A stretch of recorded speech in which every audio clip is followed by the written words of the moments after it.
بسم اللہ الرحمن الرحیم۔ ناظرین، جیسا کہ آپ کو پتہ ہے کہ آج کل کیا حالات چل رہے ہیں، ہر طرف سیاسی نہیں بلکہ یہ تو ایک بہت ہی عجیب طرح کی صورتحال ہے۔ سیاسی تو ہم نہیں کہ سیاست تو بہت اچھی چیز ہوتی ہے، لیکن یہ سیاست نہیں ہے، یہ تو کچھ اور ہی ہے۔ بہرحال موسم سرما جو ہے عروج پر ہے اور لاہور میں شدید دھند اور سموگ نے مت مار دی ہے۔ ویسے تو سردی اور دھند کا ملاپ بڑا رومان پرور منظر تخلیق کرتا ہے۔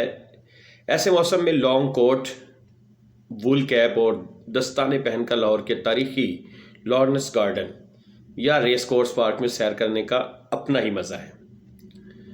اگر گلیوں اور بازاروں میں مچھلی کی دکانوں پر رش ہے، کڑاہی گوشت، ٹکے کباب چل رہے ہیں، رات کو کڑاہی میں ابلتا دودھ، اس پر ملائی کی موٹی تہ اور گرما گرم جلیبیاں، ایک پیالہ دودھ میں جلیبیاں ڈال کر پئیں اور پھر سرد موسم کا مزہ لیں۔ میں جب دوستوں کے ساتھ بیٹھ کر یہ منظر کشی کر رہا تھا تو ایک منچلے کی حس ظرافت پھڑکی اور وہ بولا، بھائی یار بس کرو، کیوں ساری جان کٹنی ہوں؟ یار یہ منظر کشی بند کر دو ورنہ اشتہا سے ہماری جان نکل جائے گی۔ لیکن آج کل زہریلی سموگ نے سرد موسم کی رہنائیوں کو گہنا دیا ہے۔ اس کے ساتھ سیاسی جنگ اور معاشی زوال نے خوشیوں میں زہر گھول دیا ہے۔ ہر شخص اداس، بیمار، پریشان اور اکتایا ہوا لگتا ہے۔ جو غریب ہے وہ بھی پریشان ہے اور جو امیر ہے وہ ناخوش۔ اوپر سے ٹی وی ٹاک شوز کے شرکاء، اینکرز اور اینکرنیوں کی بونگیاں سن سن کر پریشانیاں خوف میں تبدیل ہو جاتی ہیں۔ ہائے مہنگائی، وائے مہنگائی، پاکستان میں بجلی ہے نہ گیس ہے نہ پانی ہے، ملک دیوالیہ ہونے والا ہے۔ جو خود کو ذرا سیاح سمجھتا ہے وہ ارسطو بن کر فرماتا ہے، ویسے ہم ٹیکنیکلی دیوالیہ ہو چکے ہیں۔ حرام ہے جو کوئی امید افزا بات کرے۔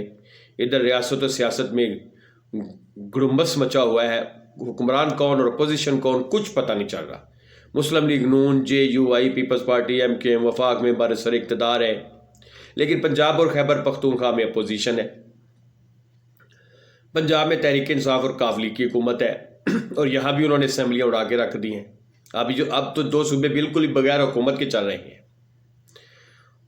اور مسلم لیگ نون اور پیپلز پارٹی وہاں پوزیشن ہے۔ سندھ میں peoples party M Q M power میں ہے، یہاں پی ٹی آئی پوزیشن ہے۔ بلوچستان میں باپ پارٹی اقتدار کا مزہ لے رہی۔ آزاد کشمیر اور بلتستان میں تحریک انصاف کی حکمرانی ہے۔ تو دوستو، دل پر ہاتھ رکھ کر بتائیں کہ آپ کو سمجھ آئی ہے کہ حزب اقتدار کون ہے اور حزب اختلاف کون ہے؟ مجھے تو لگتا ہے سبھی حزب اقتدار ہیں، کوئی وفاق کا حاکم ہے تو کوئی صوبوں کا۔ یہی سیاسی جماعتیں ایک دوسرے کی اپوزیشن بھی ہیں۔ یہی وجہ ہے کہ پاکستان 5 برس سے ایک ہی مقام پر کھڑا ہے، ایک قدم آگے بڑھا ہے نہ پیچھے ہٹا ہے۔ میں اور آپ یعنی نگوڑے عوام کسی غیبی مدد اور خیراتی مال کا انتظار کر رہے ہیں۔ ہمارے حکمرانوں اور اپوزیشن ایک دوسرے کے سینگ پھنسا کر بیٹھے چور، ڈاکو، غدار، کرپٹ، جھوٹا عیار اور مکار کا راگ بھیروی لاپ رہے ہیں۔ ایسا لگتا ہے یہی لوگ پاکستان پر نحوست اور آسیب بن کر چھائے ہوئے ہیں۔ منیر نیازی کا کیا خوب شعر ہے، منیر اس ملک پر آسیب کا سایہ ہے یا کیا ہے؟ منیر اس ملک پر آسیب کا سایہ ہے یا کیا ہے کہ حرکت تیز تر ہے اور سفر آہستہ آہستہ۔ آپسی محبتیں، دید لحاظ اور رواداری کہیں کھو گئی ہے۔ نفرت، بدتمیزی، بہتان تراشی، عدم برداشت، انتہا پسندی عوامی خواص اور حکمرانوں میں بھی سرایت کر گئی ہے۔ سیاست اور کاروبار کسی اصولی ضابطے کے پابند نہیں رہے۔ ذرا توانائی کی بچت کے ایشو پر وفاقی اور صوبائی حکومتوں کے مابین جو تم پیزار دیکھ لیں۔ وفاق نے توانائی بچت پلان نافذ کر دیا ہے اور کاروباری مراکز رات 8:30 بجے جبکہ ریستوران اور میرج ہالز رات 10 بجے بند کرنے کا حکم ہے، لیکن پنجاب اور خیبر پختونخوا کی حکومتوں نے ایسا کرنے سے انکار کر دیا ہے۔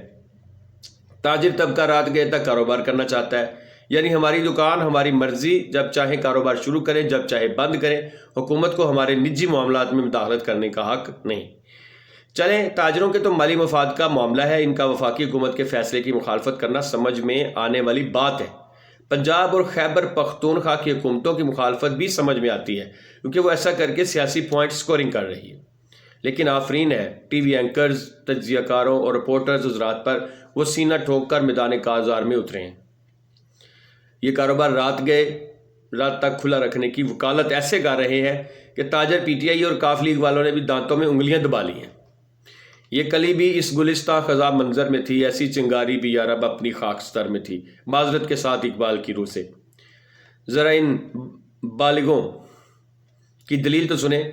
دیکھیں جی، آج کل تو لوگ شاپنگ اور ڈنر کے لیے نکلتے ہی رات 9 بجے کے بعد ہے۔ اگر دکان، ریستوران اور کیفے جلد بند ہو جائیں گے تو عوام کو کتنی پریشانی ہوگی۔ وفاقی حکومت اور اس کے فیصلے کے حامیوں کو اس کا اندازہ ہی نہیں ہے۔ لوگ دن کے 11 بجے سے پہلے اٹھتے ہی نہیں ہیں۔ صبح 7 اور 8 بجے خریداری کرنے کون جائے گا؟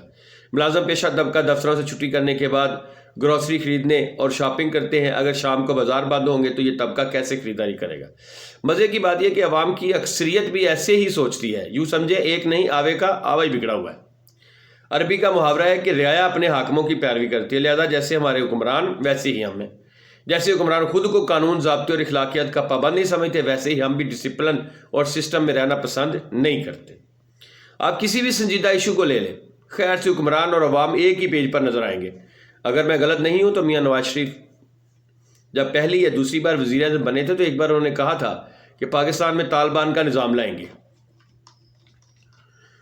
یہ الگ بات ہے کہ اب ان کی سوچ بدل گئی ہے۔ پنجاب میں طالبان نے خود کچھ حملے شروع کیے تو اس وقت شہباز شریف نے بطور وزیر اعلیٰ کہا تھا ہمارے اور آپ کے نظریات ایک جیسے ہیں، تو پھر پنجاب میں حملے کیوں کر رہے ہیں؟ اندازہ کر لیں۔ عمران خان نے ساری حدیں ہی پار کر لیں۔ انہوں نے پشاور میں طالبان کا دفتر کھولنے کا مطالبہ کیا۔ طالبان کی جتنی وکالت انہوں نے کی ہے، طالبان بھی اس پر حیران ہوتے ہوں گے۔ یہ ہمارے حکمرانوں کی سوچ اور فکر یا حکمت عملی ہے۔ مذہبی قیادت تو ان کے دستوں بازو بنی رہی۔ عوام کی اکثریت بھی اسی سوچ اور فکر کو فالو کرتی ہے۔ مجھے یاد ہے کراچی کے ایک پولیس افسر نے ٹی وی انٹرویو میں بتایا تھا کہ جس علاقے میں ان کی رہائش ہے وہاں کے مکینوں نے مطالبہ کیا ہے کہ چونکہ یہ پولیس افسر دہشت گردوں کے نشانے پر ہے اور اس پر کسی بھی وقت حملہ ہو سکتا ہے، اس کی وجہ سے ہمارے اور ہمارے بچوں کی زندگی کو خطرہ ہے، لہذا اس پولیس افسر کی رہائش گاہ ہمارے علاقے سے کہیں اور منتقل کی جائے۔ یہ سوچ اور فکر ہی قاتلوں کا ہیرو بناتی ہے۔ یہ سوچ کر ہمیں سمجھاتی ہے کہ ہمارے مقتول بھائی بہن اور بچے شاید غلط تھے، یا پھر یہ تاثر دیتی ہے کہ جنہیں قاتل قرار دیا جا رہا ہے وہ ایسا نہیں کر سکتے۔ یہی سوچ ہمیں باور کراتی ہے۔ ہمیں تو اپنے دشمن کے بچوں کو بھی تعلیم دینی ہے تاکہ قاتلوں کا دل نرم ہو جائے اور ہم انہیں یقین دلا سکیں، دیکھو تم نے ہمارے بھائیوں بہنوں اور بچوں کو قتل کیا، لیکن ہم نے تمہارے بچوں کو اعلیٰ تعلیم دلوائی اور انہیں اپنے سر پر بٹھا لیا ہے۔ آؤ ہم پر حکومت کرو، بس ہمیں قتل نہ کرو۔ خود فریبی سی خود فریبی ہے، خود فریبی سی خود فریبی ہے، پاس کے ڈھول بھی سہانے لگے۔